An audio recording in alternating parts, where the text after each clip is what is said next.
Approchez. Halloween, la fête du potiron, c'est à pas péter.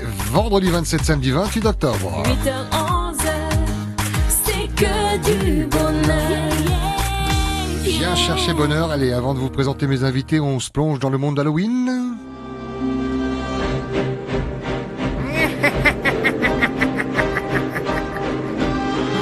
Ça ferait presque peur en écoutant la radio, hein. Halloween, la fête du potiron à pas péter. Je vous redonne les dates, vendredi 27 et samedi 28 octobre pendant 2 jours. Ça va sentir le potiron, plein d'animations. On va en parler avec mes invités. Capucine, bonjour. Le micro est pas allumé. Bonjour Capucine. Bonjour. Ça va? Ça va, super. Merci d'être là. Capucine, vous êtes la patronne de Expresso Centre Weimar. Oui. C'est ça? Vous êtes venu sans café du coup? Non, pas cette fois-ci. Oh, je me suis dit, zut, j'ai avoir du café. Ben non. En plus, la machine est en panne dans le patio. Donc, Guy Loussan, bonjour. Bonjour Pascal. Multiples casquettes, hein. Bon, la marque Lacoste, Tahiti, Marilou, évidemment. Trésorier de l'association, Papété Centre-Ville. Papété Centre-Ville. Qu'est-ce qu'il y a encore comme casquette? Président de Faretoano Cathédrale. Ouais. Et puis il y a d'autres, hein, c'est bon. Ça va? Et vous dormez quand même? Il y a des moments où vous vous reposez? J'essaye, je mets un peu de scotch aux yeux pour les fermer. Tous les deux, vous représentez ce centre-ville dynamique, hein, avec les commerçants de Papeete, où on a cité vos secteurs d'activité, mais ils sont nombreux, hein. On y trouve de tout dans ce centre-ville. C'est l'occasion de saluer les commerces qui nous écoutent et qui vont faire la fête avec vous, la Halloween, la fête du potiron. C'est la 6e édition. Vous aviez fait les 6, oui? Oui, bien entendu. Depuis le début, j'y ai participé, puisque à l'époque aussi, j'étais élu de la chambre de commerce. Donc voilà, forcément, j'étais obligé de suivre, d'ailleurs avec plaisir, ces événements. Et Capucine? Pour ma part, les 6 aussi, depuis la création de la fête du potiron à Papeete. D'accord. Et 6e édition sur laquelle vous avez travaillé, il y a eu des réunions, ça se prépare longtemps en avance, hein? Oui, bien entendu, il faut à peu près 2 à 3 mois de préparation en amont, comment dirais-je, contacter les commerçants, contacter les agriculteurs, parce qu'il s'agit du potiron, il faut les trouver. Et c'est vrai que cette année, on était un peu dans la peine, mais ça va être résolu. Madame Nature a fait ça bien. Non, c'est pas ça, il y a eu la foire agricole qui s'est terminée, et puis s'est enchaînée celle de Outouroi. Donc forcément les producteurs emmènent des potirons à Outouroi. Ouais, et c'est compliqué, mais en même temps, c'est un rendez-vous. Ne vous inquiétez pas, il y aura. J'espère. Alors c'est un rendez-vous festif, hein, où les familles ou entre amis, on peut aller dans le centre-ville. C'est sur 2 jours uniquement. On va tranquillement aller sur le programme et définir les lieux. Alors déjà dans le quartier du commerce, qu'est-ce qui va se passer? Alors, dans le quartier du commerce, qui a été le haut lieu de cette fête-là, parce qu'au tout début, c'était là-bas. Voilà. Depuis ça. Voilà, ça s'est essaimé. Il y aura un atelier pour enfants, de la manucure, des stands de dégustation, une exposition par les riders là de Harley, et il y aura aussi des enfants de Heitama qui seront là pour animer aussi le quartier. On en parlait en antenne, ça va faire beaucoup d'informations, on va pas donner les horaires, mais il y a une page Facebook, hein, si vous êtes connecté, PCV, Papeete Centre-Ville, où il y a toutes les informations, même un plan avec les différents quartiers. Là, on évoque le quartier du commerce, qui est à l'origine de cette manifestation il y a 6 ans, et depuis, Centre Weimar, Place Notre-Dame. Qu'est-ce qui se passe? Expo-vente également? Voilà, expo-vente de potirons, plusieurs concours, dont celui du plus gros potiron, nouveauté, déguisement des poneys, déguisement des enfants, concours du potiron, le plus beau potiron sculpté. Ça, c'est impressionnant. On voit ces images là, dans les années passées. Ces potirons qui sont sculptés au scalpel. Hein. C'est c'est vraiment précis, c'est vraiment magnifique.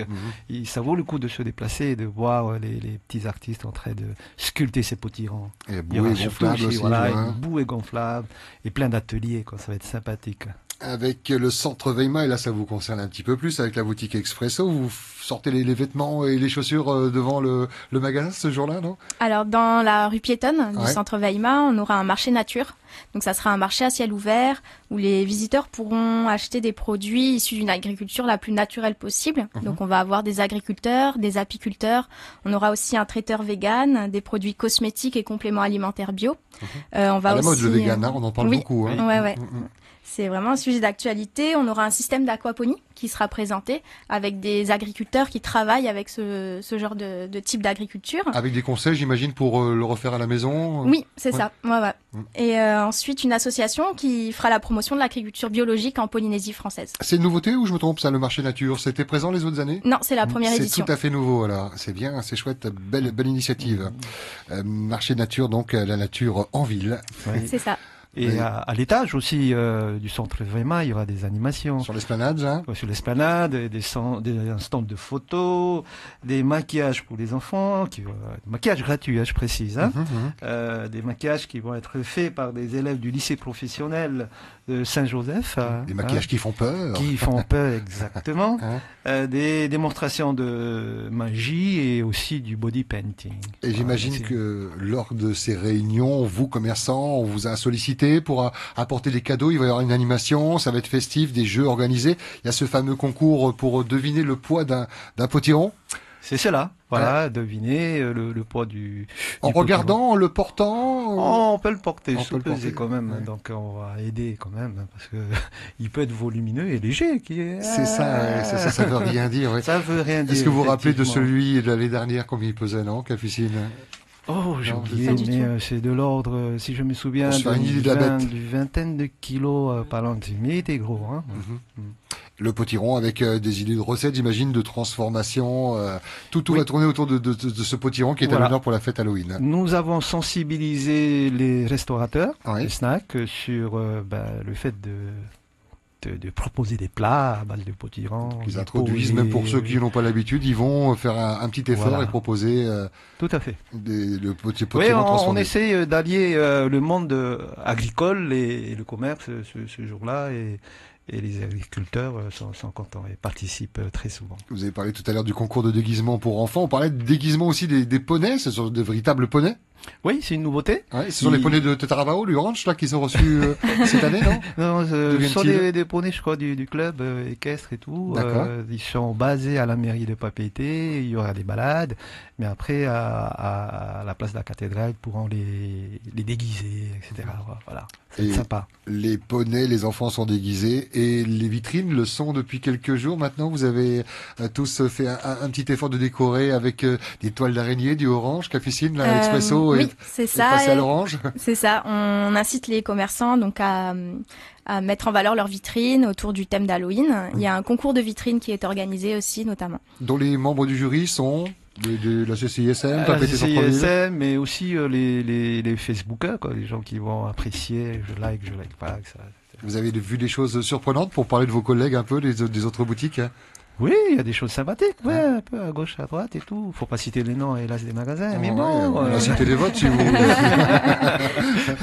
Mais tout le monde a joué le jeu. Alors comprenez que ça s'étend, hein. C'est pas que le quartier du commerce, mais place Notre-Dame, centre Weima, même au premier étage. La promenade de Nice, moi j'ai découvert cette expression, enfin ce lieu. C'est quoi la promenade de Nice? Alors c'est près du centre Weima. C'est la rue piétonne, c'est celle qui se trouve entre le centre Weima et le Faretoni. En rapport avec le jumelage et la ville de Nice, je Absolument. suppose. Oui. D'accord. La mairie de Papeete avec les balades à poney gratuits, puis tout le centre-ville de Papeete, les parkings habituels, et c'est vraiment festif. C'est 2 jours, vendredi 27, samedi 28 octobre. Alors derrière cette opération, il y avait évidemment des commerçants qui vont jouer là. On n'est pas dans une période de promotion, de réduction, mais j'imagine qu'il y a un effort qui sera fait. Oui, tout à fait. Chaque commerçant est libre de faire des petites promotions, des petits cadeaux, des petits gestes commerciaux. Hein. Donc voilà, on pense qu'il y aura du monde et puis voilà, chacun devra faire son job, quoi, comme on dit. Vous avez déjà été faire un petit tour sur météo.pf pour regarder le temps prévu par Météo France? Apparemment, ça a l'air d'être bon. Hein. Ouais. Je confirme. Peut-être, oui, en tout cas nuageux, mais il ne va pas pleuvoir. C'est des journées parfaites pour se promener en ville où on va pas cramer sous un soleil de plomb. Il y a des passages nuageux, mais pas de pluie prévue sur Papeete centre-ville. Et moi, je vois très bien les enfants sur les petits poneys, là. C'est super. Et on prend des photos et on revient avec un peu de fatigue où ils vont bien dormir pour rentrer dans les vacances. En plus, ils ont 2 semaines de vacances. 2 jours donc. Vendredi, ça commence et samedi 28 octobre. Il y a des nocturnes de prévues? Hélas, non, pas cette fois-ci. Ça fait trop peur, ça, voilà. Bon, Non, je crois les nocturnes, les enfants seront chez eux en train de frapper aux portes des voisins et de dire voilà des bonbons, des bourrons. C'est ça, c'est la continuité, la suite de la fête d'Halloween, la fête du potiron donc à Papeete. Merci à tous les deux d'être venus, d'avoir représenté l'ensemble des commerçants, et ils sont nombreux, on ne va pas tous les citer, mais qui participent à cette opération. Et je le disais, cette page Facebook, PCV sur Facebook, il y a toutes les informations et notamment le plan de là où ça va bouger. Le mot de la fin, Capucine Guy, qui commence. Capucine. J'invite tout le monde à venir. Ça va vraiment être un événement qui sera vraiment familial. Beaucoup d'animations dans tout le centre-ville de Papeete. Et voilà. Voilà, surtout les enfants, il y aura des clowns, des balades à poney, je dis pas des bonbons, ok, il y aura des bonbons, mais bon. Allez, exceptionnellement, voilà. C'est ça. Merci à tous les deux. Bon Merci Halloween, Pascal. la fête du potiron à Papeete, donc à ne pas manquer. Nous y serons avec sans doute de belles images qu'on verra dans le VA et dans le JT. Halloween.